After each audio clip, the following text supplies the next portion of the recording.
My name is Yuri Gabriel P. Hill. So, a question. Compare atomic number and atomic mass to example. Let's compare atomic number and atomic mass using two example. 1. Hydrogen H. Atomic number. Hydrogen has an atomic number of 1, which means it has 1 proton in its nucleus. The atomic number uniquely identifies the element. Atomic mass.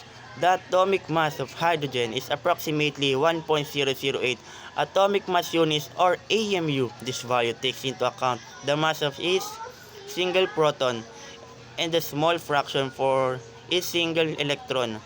Since hydrogen usually has no neutron in its nucleus, so its most common isotope is protium.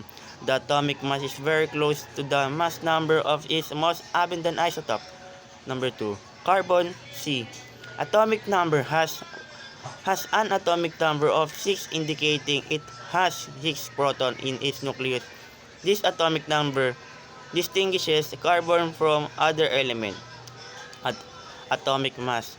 The atomic mass of carbon is approximately 12.011 AMU. This value considers the mass of 6 proton and 6 neutron in the most abundant isotope, carbon-12. Along with the contribution of its 6 electrons, carbon has multiple isotopes, with carbon-12 being the most common, followed by carbon-13 and carbon-14. The atomic mass reflects the weighted average of the masses of their isotope based on their natural abundance. So, summary. The atomic number specifies the number of protons in an atom's nucleus, uniquely identify the element, while the atomic mass represents the average mass of the isotope of the element, considering the mass of proton, neutron, and electron.